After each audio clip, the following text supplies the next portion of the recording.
Well, hi there, Internet. My name's Court, and you've got courtside seats for my spoilers review of Stranger Things Season 2.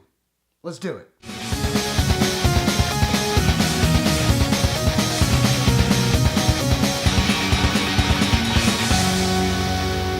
Damn it. It's over. Stranger Things Season 2 takes place about a year after the events of the first season, and we learn that Will is still being affected by his time in the Upside Down, and that supernatural forces are still threatening Hawkins, Indiana. Like I said, this is a spoilers review of the entire season, so if you haven't seen the whole thing yet, tap out now and come back later. Cool?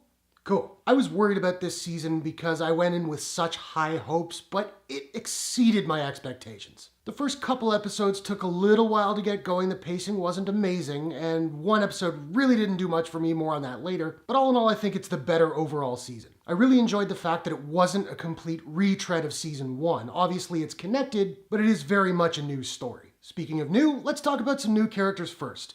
I'm a big fan of Shaun, and I was delighted when I heard he was cast. I loved his character Bob. First off, it was nice to see Joyce having some love in her life, and I really liked that Bob was just a goof, a dork, just trying to be a good guy. I was genuinely worried that eventually he would turn out to be a bad guy and was relieved when that didn't happen. I also thought his death totally mimicked the death of his character in 24 Season 5. He's like the one guy who's capable of going and doing the thing that has to be done, even though it means almost certain death. The only big difference was that on 24, he was an asshole who died heroically, whereas here he was a wonderful guy who died heroically. Also, he wasn't murdered by demodogs on 24.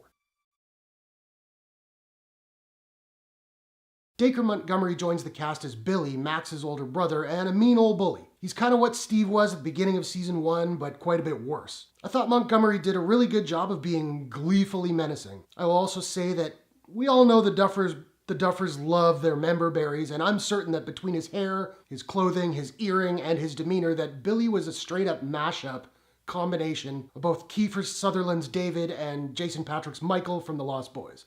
Do you think I'm right? Let me know in the comments. Also, that scene of him seducing Nancy and Mike's mother was awesome. Much as it did in Season 1, the show continues to subvert common character tropes. I was pretty sure that Paul Reiser's character, Dr. Owens, was going to be an evil doctor in the vein of Brenner, but was pleasantly surprised to see he was also a pretty good guy.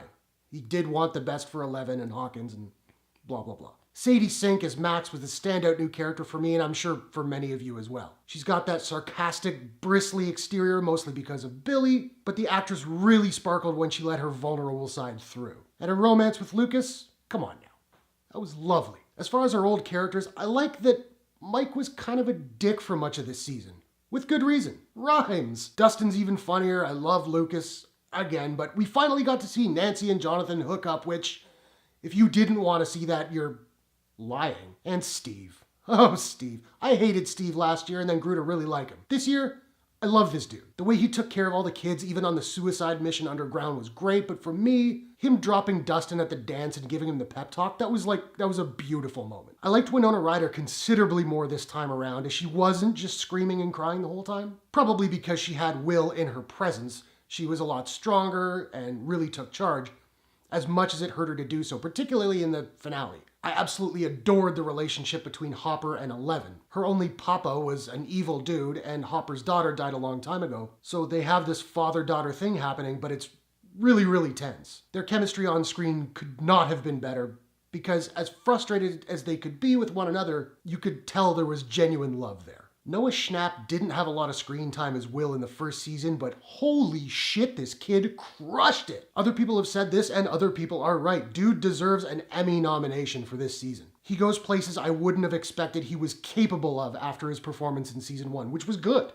Some of the hospital scenes, as well as the sort of exorcist scene in the finale, he just impressed me so much. The way he conveyed pain was absolutely visceral and painful to watch.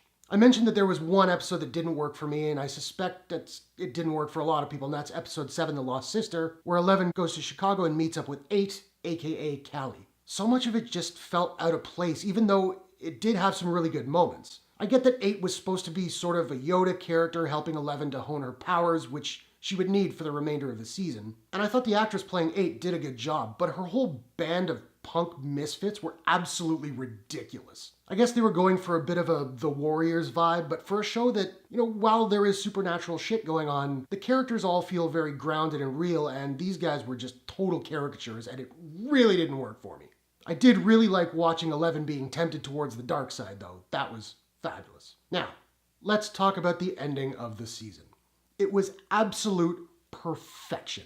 The dance, Nancy and Dustin, Max and Lucas, Will and the girl who called him Zombie Boy, and of course, 11 and Mike. It was just so beautiful. And then we get that stinger of the Mind Flayer poised over the school, and just like that, the season is over. Tear. I guess you can probably tell, but I loved season 2 even better than season 1. I'm so impressed with the Duffers, the production team, and the cast for exceeding my expectations. Now, for the love of GOAT, get working on season 3. So that's my review of Stranger Things season 2. Now I want to know, what did you guys think of season 2? Did you like it better than season 1? Not as much? What was your favorite episode, or what was your favorite reveal? Whatever your thoughts, hit the comments below. Let's discuss. If you enjoyed this review, please smash that like button and give it a share if you really enjoyed it. And hey, why not do me a favor and subscribe to this channel for more movie reviews, TV reviews, entertainment news, trailer reactions, all that good stuff. If you'd like to subscribe, you can do so by clicking the Courtshake logo at the bottom right of your screen. Thanks very much for watching. I'll see you guys in the next one.